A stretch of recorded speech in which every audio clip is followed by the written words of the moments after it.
Welcome back, everybody, for another deep dive. This time, we're going to be talking about Stoicism. All right. So this is something that I've dabbled in. I think a lot of people have dabbled in this, but to really get a good deep dive, we're going to be using The Daily Stoic by Ryan Holiday. Yeah, Have you spent any time with this book? I have. Yeah, it's great.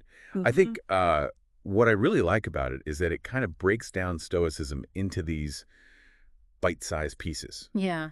which can be helpful because it can be kind of a daunting philosophy. It can be a little bit intimidating. Yeah. I mean, it's an ancient philosophy. Yeah, it is. It originated in, ancient Greece and Rome, right? Yeah, so it's, thousands of years old. And, I think a lot of people, when they think about Stoicism, they think about, these kind of like emotionless, almost robotic figures. Yeah.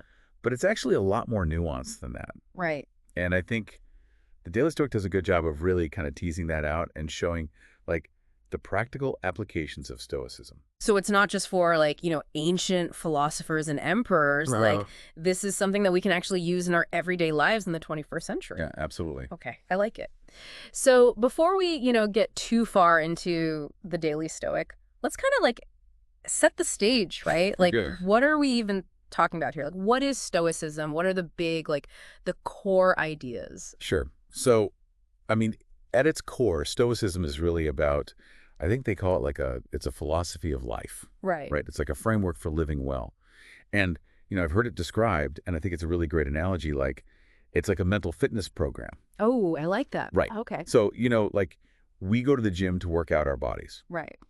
Stoicism is kind of like going to the gym for your mind. Mm. It's about building resilience. It's about learning how to control your emotions, and to kind of respond to challenging situations in a way that that is constructive and beneficial. Okay. So, what are the key principles here? How do we even begin to approach this mental fitness program? Yeah, so there are a few key principles.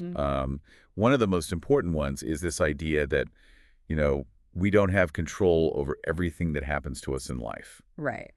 Right. There's a lot of stuff that's just outside of our control. Yeah. I mean, especially nowadays, it feels like there's so much we can't control. Right, exactly. Yeah. But what we can control is our thoughts, our reactions, and our responses to those things. So it's like that classic serenity prayer, right? Okay. Accepting the things you can't change, having the courage to change the things you can. Exactly. And I think that's a really important part of Stoicism, is this idea of focusing on what you can control. Because, I mean, if you think about it, how much time and energy do we waste, worrying about things that are completely outside of our control? Oh, all the time. Right. Way too much time. Yeah, and it's wasted energy. Right. So Stoicism is about kind of redirecting that energy towards things that we can actually influence. Oh, okay. So that's one big principle, focusing on what we can control. What else is there? Yeah, so another really important principle is this idea of living in accordance with nature. Okay.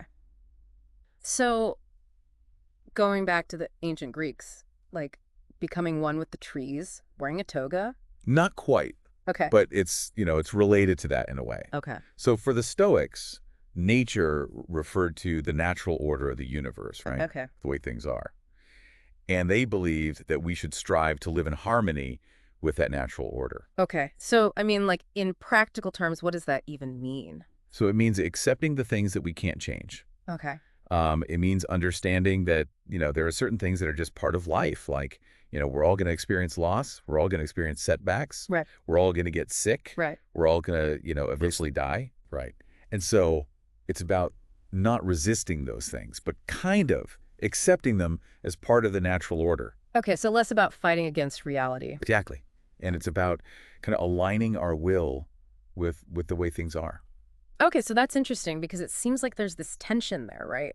Between accepting what is and also trying to make things better. Yeah. And that's a good point. It's not about being passive. Okay. It's not about just, sitting back and letting things happen to you. It's about understanding what you can control and what you can't control. And then within that realm of what you can control, taking action, striving to make things better. Okay. Right. But not attaching yourself to the outcome. Oh, so it's more about the effort. Yeah, exactly. Okay. It's about doing your best, putting in the work, but then letting go of the attachment to the result. Okay. That makes sense. So kind of playing the hand you're dealt. Yeah, I like that. It's like you get dealt a hand of cards, and you can't control the cards you're dealt, but you can control how you play them. Yeah, I like that. Okay. Right? So it's about kind of bringing that same attitude to life, Okay, so focusing on what we can control, living in accordance with nature. Any other big foundational principles of Stoicism we should cover before we jump into the book? Yeah, there's one more that's really important, and that's this idea of virtue being the sole good. Okay. Virtue is the sole good. So basically be a good person. Yeah, essentially. I mean, it's a little more nuanced than that, but for the Stoics, they believed that true happiness, true fulfillment comes from living a virtuous life. Okay, so not from having a lot of money or power, but from being a good person. Right. And they define virtue as living in accordance with reason and nature. Okay. So it's about, using your reason to make good choices, to act in accordance with your values, and to, basically be a good person. Okay, so we're talking about wisdom, justice, courage, temperance, all those good things. Exactly. Those are the 4 cardinal virtues that the Stoics really emphasized. Okay, I like it. So, to sum up, we're talking about focusing on what we can control, living in accordance with nature, and making virtue our primary goal. Sounds like a solid foundation for a good life. I think so. And the great thing about Stoicism is that it's not just a bunch of abstract ideas. Okay, good. It actually has very practical applications for our everyday lives. That's what we like to hear. Yeah. And that's what we're going to be exploring in more depth as we delve into the Daily Stoic. Awesome. So, are you ready to jump in? I'm ready. Let's do it. All right. So last time we were talking about some of those kind of foundational principles of Stoicism. Right, that whole idea of focusing on what we can control. Yeah, exactly. Yeah. And, that kind of leads into another really important concept in Stoicism, which is this idea of aligning our will with fate. Oh, yeah. I remember reading about that in the Daily Stoic. That one sounds a little bit, I don't know, a little bit mystical maybe, a little woo-woo. It can sound that way, but I think when you really break it down, it's actually quite practical. Okay, so what are we talking about here? What does it actually mean to align our will with fate? So, I mean, we were talking about how much of Stoicism is about focusing on what we can control, right? Right. Our thoughts, our actions, our reactions. Right. But there's also this recognition that there are certain things in life that are just completely outside of our control. Oh, yeah. Tons of things. Honestly, most things, probably. Probably, yeah. And I think, especially in our modern world, we have this illusion of control, Right. We can control everything. We think we can control everything, yeah. We have all this technology. We can order food with 2 clicks on our phone. Exactly. And we can connect with people all over the world. We have access to so much information. So it's easy to kind of fall into this trap of thinking that we are in control of everything. Right. If something bad happens, it's our fault. Right. Or if we just try hard enough, we can prevent anything bad from happening. Exactly. Yeah. And that's just not realistic. Right. And so aligning our will with fate is about recognizing those limits, Okay. recognizing that there are things that are going to happen in life that are outside of our control. Right. So we can't control the weather. We can't control, other people's actions. We can't control the economy, Right. All those things. Yeah. And so the Stoics would say, instead of wasting our energy trying to control those things, we should focus on aligning our will with what is. Okay. So how do we do that? How do you actually align your will with something that you have no control over? Right. Well, so it starts with acceptance. Okay. Right. It's about accepting that this thing, whatever it is, that you can't control, has happened. So step 1, acceptance. Yeah. And it's not about liking it. Okay, good. Because sometimes things happen that really suck. Right. And it's okay to not like it. It's okay to feel sad or angry or frustrated. So we're not talking about toxic positivity here. No, not at all. We're allowed to have negative emotions? Absolutely. But it's about not letting those emotions control us. Okay. Right. And so, you accept that this thing has happened.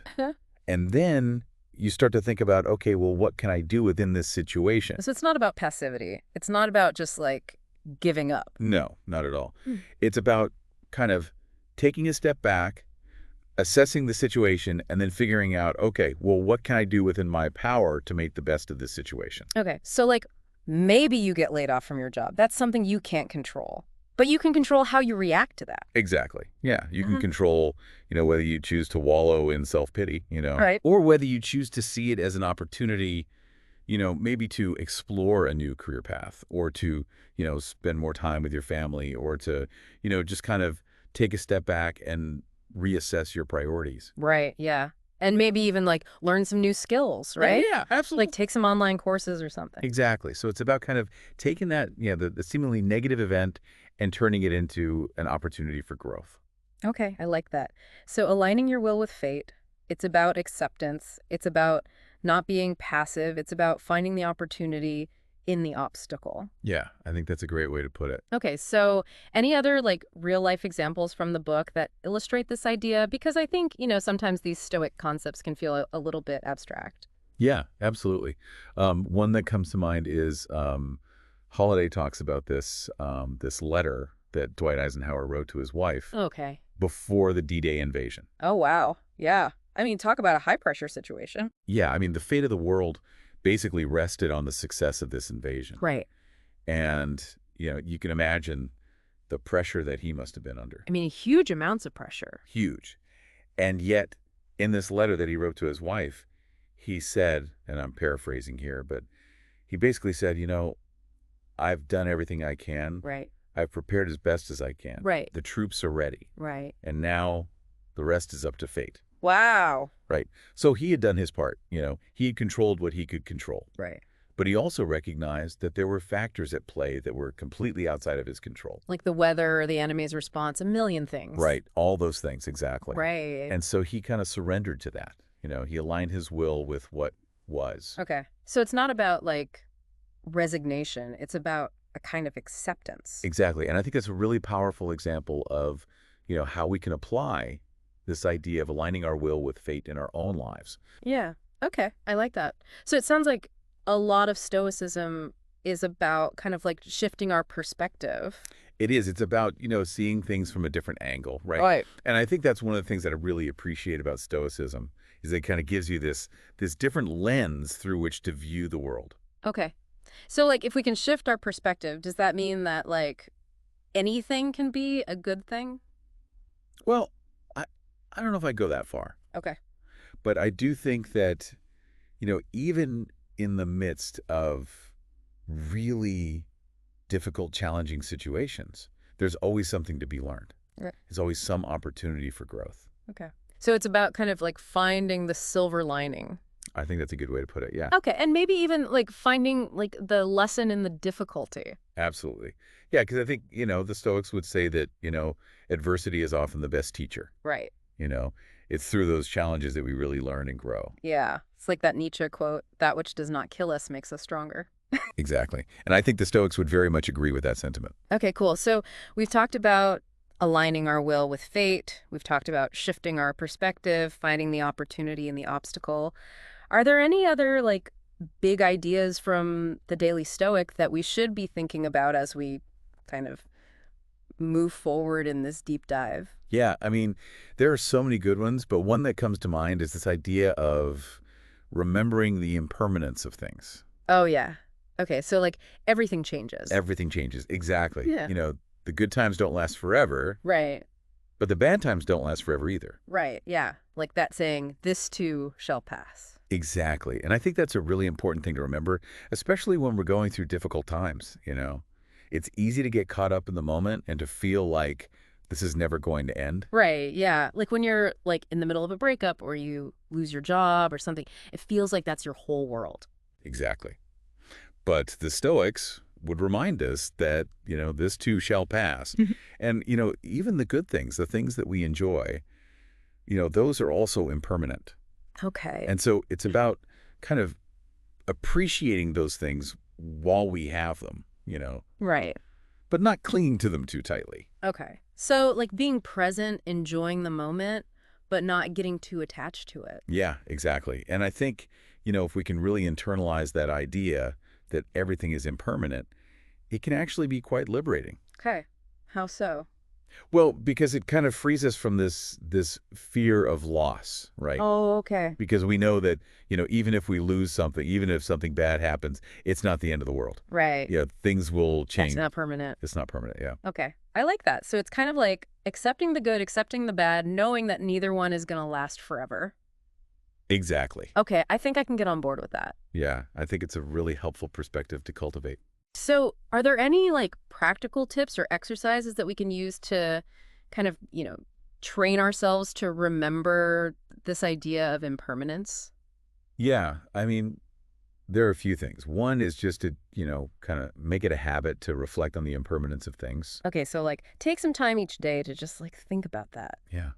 You could even just like take a few minutes each morning or each evening to just kind of remind yourself that, everything is constantly changing. Okay. Nothing stays the same. Right. And you could even think about specific examples in your own life.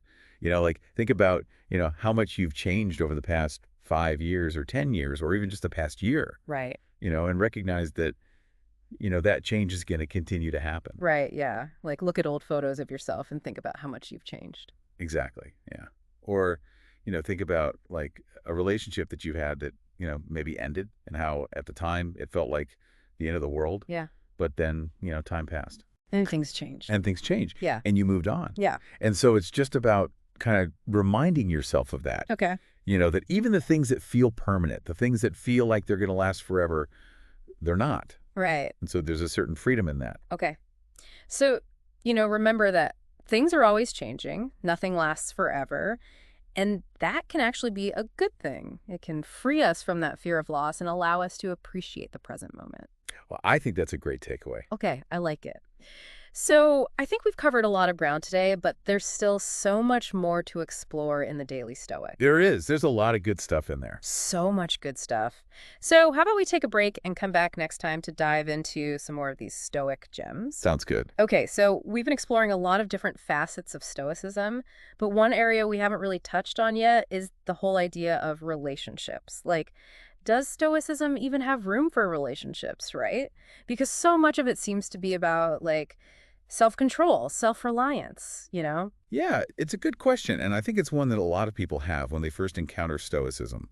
Like, does the philosophy just turn you into, like, a solitary, emotionless robot? Right, like walking around in a toga, not talking to anybody. Exactly. But actually, the Stoics did have a lot to say about relationships, and they actually saw them as an important part of living a good life. Okay, so we're allowed to have friends. We're allowed to have friends, but I think the Stoics were very discerning about who they let into their inner circle. Okay, so it's not about, like, having tons of friends on Facebook. No, not really. They were more about quality over quantity. Okay, so what were they looking for in a friend? Well, they believed that true friendship should be based on mutual respect, trust, and a shared commitment to virtue.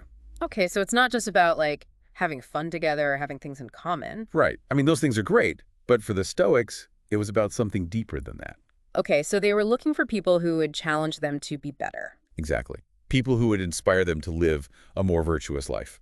So kind of like accountability partners for being good people. I like that. Yeah. Yeah. Accountability partners for being good people. And, I think that's a really important thing to remember is that the people we surround ourselves with have a huge impact on who we are. Oh, yeah, for sure. It's like that saying, you are the average of the 5 people you spend the most time with. Exactly. So if we're trying to live a more stoic life, it makes sense to be mindful of who we're spending our time with.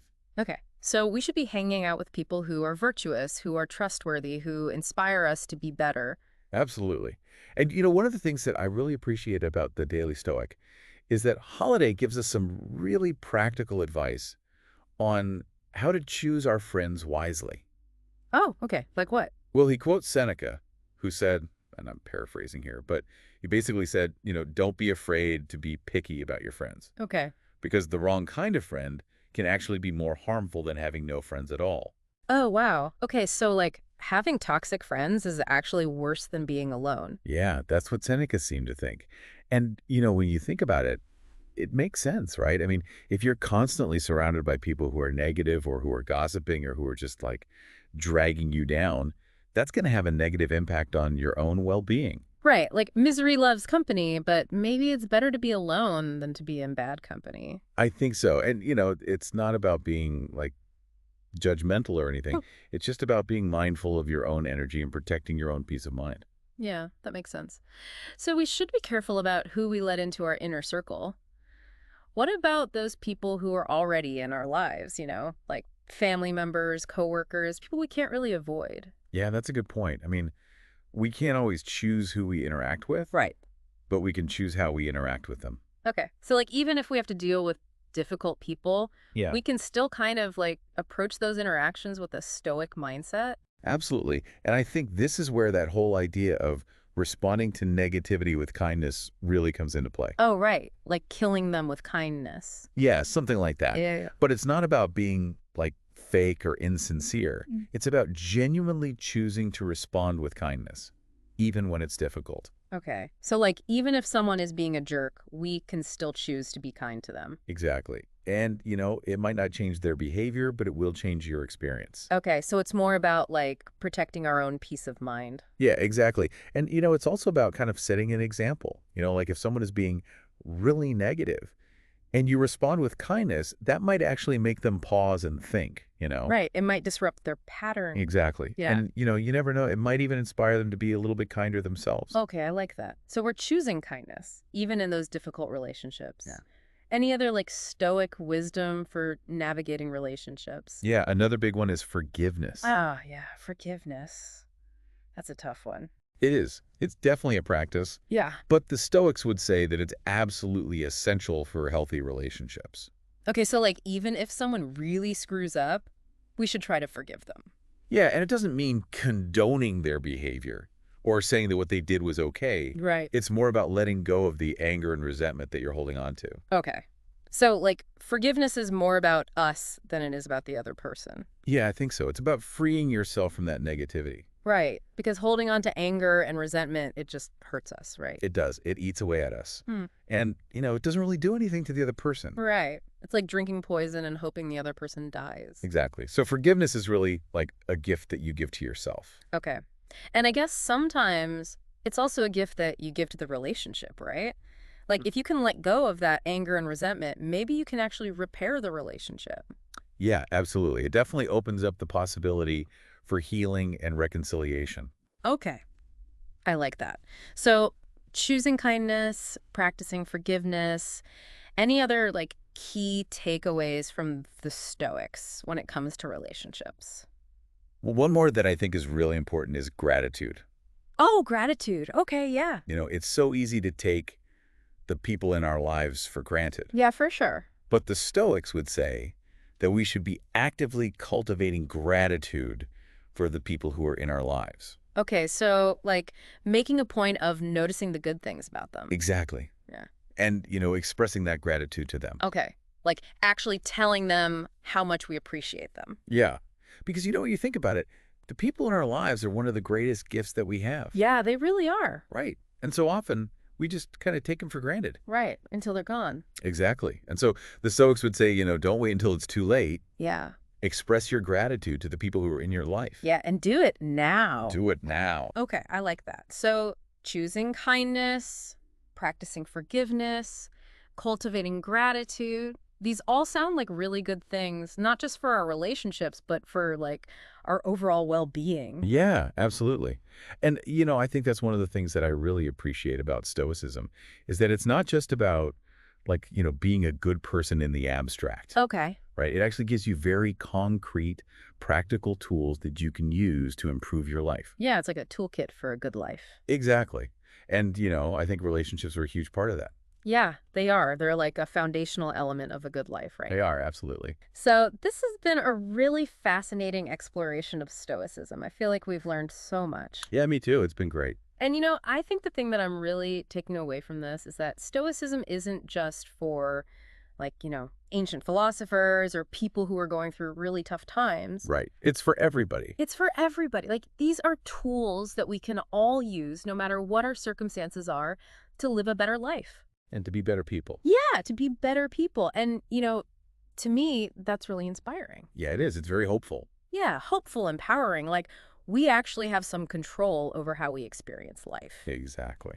So thank you so much for joining us on this deep dive into Stoicism. It's been a pleasure. And I encourage everyone listening to check out The Daily Stoic by Ryan Holiday because There's so much more to explore in this book, and I think, even if you just take away one or two key ideas from this deep dive, you can start applying them to your own life and making a real difference. And, I think one of the great things about Stoicism is that it's something that you can keep coming back to throughout your life. Right, because it's like life is a journey. Yeah, exactly. And, as you go through different phases, as you face different challenges, you can always kind of come back to Stoicism and find new insights and new ways to apply it to your life. I love that. It's like a lifelong companion. Yeah, exactly. And I think that's what makes it so powerful and so enduring. All right, so we'll see you next time for another depth dive. See you then.